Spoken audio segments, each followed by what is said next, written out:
نحمده ونصلي على رسوله الكريم أما بعد فأعوذ بالله من الشيطان الرجيم بسم الله الرحمن الرحيم لقد تاب الله على النبي والمهاجرين والأنصار الذين اتبعوه في ساعة العسرة من بعد ما كاد يزيغ قلوب فريق منهم ثم تاب عليهم صدق الله العظيم. عن عبد الرحمن بن عوف رضي الله تعالى عنه قال شهدت النبي صلى الله عليه وسلم وهو يحث على تجهيز جيش العسرة فقام عثمان فقال يا رسول الله علي 100 بعير بأحلافها وأقطابها في سبيل الله ثم حث على الجيش فقام عثمان فقال يا رسول الله علي 100 بعير بأحلافها وأقطابها في سبيل الله ثم حث على الجيش فقام عثمان فقال يا رسول الله علي 300 بعير بأحلافها وأقطابها في سبيل الله فأنا رأيت النبي صلى الله عليه وسلم ينزل عن المنبر وهو يقول ما على عثمان ما عمل بعد هذه او كما قال علیہ الصلاۃ والسلام. میرے واجب القدر بھائیو دوستو بزرگوں، گزشتہ کئی جمعوں سے غزوات کا ذکر چل رہا ہے اور گزشتہ جمعۃ المبارک میں آپ حضرات کی خدمت میں سن 8 ہجری کے غزوات عرض کیے گئے تھے. آج ہماری نشست کا موضوع غزوہ تبوک ہے جو کہ رجب المرجب سن 9 ہجری میں پیش آیا. واقعہ کچھ یوں ہے کہ نبی اکرم صلی اللہ علیہ وآلہ وسلم جب طائف کی فتح کے بعد مکہ المکرمہ واپس پہنچے تو عرب کے لوگوں نے ایک سازش کے تحت شاہ ہرقل کو ایک خط لکھا اور اس خط میں یہ لکھا گیا کہ نبی اکرم صلی اللہ علیہ وآلہ وسلم دنیا سے رخصت ہو چکے ہیں، آپ صلی اللہ علیہ وآلہ وسلم کا انتقال ہو گیا ہے اور آپ صلی اللہ علیہ وآلہ وسلم کے انتقال کے بعد عرب کا سارا معاشرہ افراتفری کا شکار ہو چکا ہے. ہر طرف بھوک و افلاس ہے، فقر و فاقہ ہے، مارا ماری ہے، کسی قسم کا کوئی قانون یا حکومت موجود نہیں ہے. اس لیے آپ اپنا لشکر لے کر ان علاقوں کو فتح کیجئے اور اپنی فوج لے کر ان علاقوں پر آ کر اپنا قبضہ کر کے ان کو اپنی سلطنت میں شامل کر لیجئے. ہرقل نے جب یہ بات سنی تو اس نے اپنا ایک بہت بڑا لشکر 40,000 کا لشکر جرار اس نے تیار کیا اور اس کے تمام فوجیوں کو 1 سال کی تنخواہیں دی گئی، وظائف ایڈوانس دیے گئے تاکہ وہ دل جمی کے ساتھ جا کر لڑ سکیں اور مقابلہ کر سکیں. ادھر لشکر تیار ہو رہا تھا، مدینہ المنورہ میں تاجر آیا کرتے تھے جو کہ زیتون کا تیل بیچنے آیا کرتے تھے. وہ جب مدینہ المنورہ میں آئے انہوں نے نبی اکرم صلی اللہ علیہ وآلہ وسلم کو اطلاع کی کہ ہرقل لشکر تیار کر چکا ہے اور مدینہ المنورہ پر حملہ آور ہونے والا ہے، اس لیے آپ بھی تیاری فرما لیں. تو نبی اکرم صلی اللہ علیہ وآلہ وسلم نے مسلمانوں کو تیاری کا حکم دیا. لیکن یہ ایسا موقع تھا کہ جب موسم بہت سخت گرم تھا، سختی کا موسم تھا، اسی طرح کھیتیاں پکی ہوئی تھی اور لوگوں کے پاس صحیح طریقے پر گھروں میں اناج بھی موجود نہیں تھا.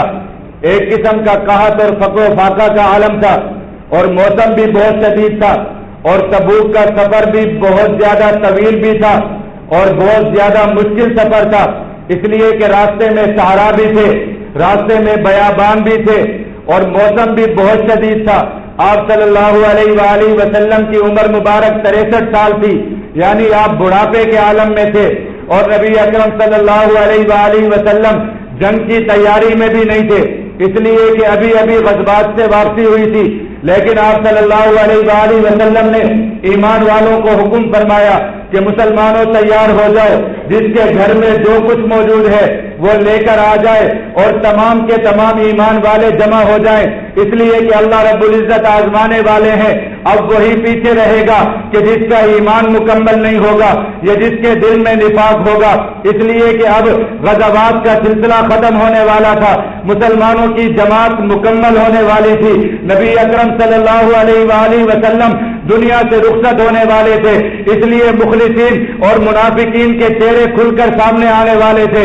اللہ رب العزت کی طرف سے یہ ایک بہت بڑی آزمائش تھی، موسم بھی ناخوشگوار، راستے بھی طویل، حالات بھی خطرناک، لیکن اللہ کے نبی نے جب حکم فرمایا ایمان والے نکلنا شروع ہو گئے۔